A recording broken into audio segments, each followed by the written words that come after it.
dunia bukan tempat terakhir untuk makhluk ciptaan Allah Subhanahu wa Ta'ala. Tapi kehidupan di dunia berperan penting bagi manusia untuk kehidupan selanjutnya di akhirat kelak.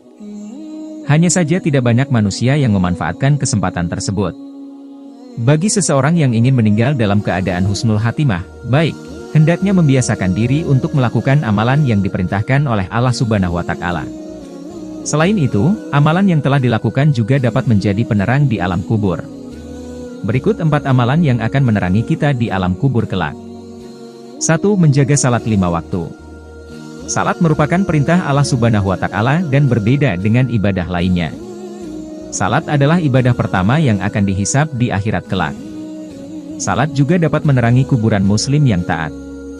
Seperti sabda Rasulullah dalam hadis riwayat Tirmidzi. Artinya, Rasulullah bersabda, sesungguhnya amal yang pertama kali dihisab pada seorang hamba pada hari kiamat adalah salatnya. Maka, jika salatnya baik, sungguh ia telah beruntung dan berhasil. Dan jika salatnya rusak, sungguh ia telah gagal dan rugi. Jika berkurang sedikit dari salat wajibnya, maka Allah Ta'ala berfirman, lihatlah apakah hambaku memiliki salat sunnah. Maka disempurnakanlah apa yang kurang dari salat wajibnya. Kemudian begitu pula dengan seluruh amalnya. Hadis riwayat Tirmidzi. 2. Memperbanyak sedekah. Banyak ayat Al-Quran yang menjelaskan tentang perintah bersedekah.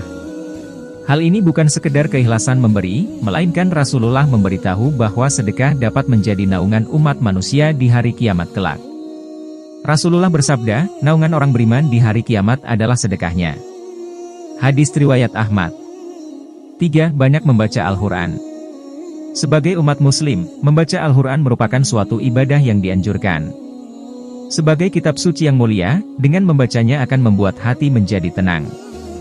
Rasulullah pernah bersabda bahwa dengan membaca Al-Quran akan mendapat syafaat pada hari kiamat, serta senantiasa menjadi teman dan penerang di alam kubur.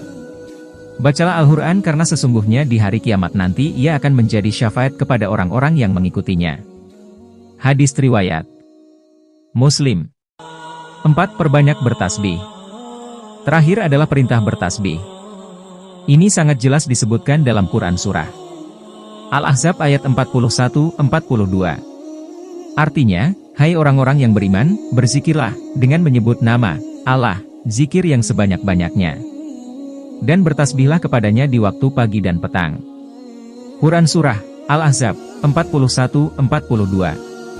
Anjuran bertasbih ini tentunya tidak akan luput dari keutamaan yang akan didapat oleh seseorang yang melaksanakannya. Salah satu keutamaan bertasbih adalah selalu dekat dengan Allah Subhanahu wa Ta'ala.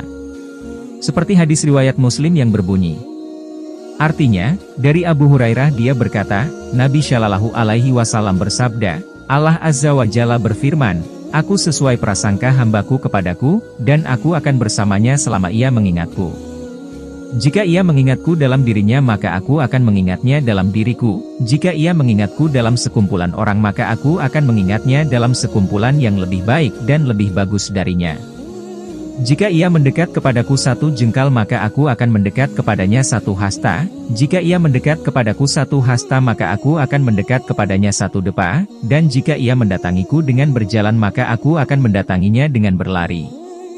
Telah menceritakan kepada kami Abu Bakar bin Abu Syaibah dan Abu Quraib keduanya berkata, telah menceritakan kepada kami Abu Muawiyah dari Al-Amasi dengan sanad ini, namun dia tidak menyebutkan kalimat, jika ia mendekat kepadaku 1 hasta maka aku akan mendekat kepadanya 1 depa. Hadis riwayat Muslim. Oleh sebab itu, jika seseorang telah dekat dengan Allah, maka saat meninggal pun Allah tidak akan pergi darinya dan akan membuat penerangan pada kuburannya.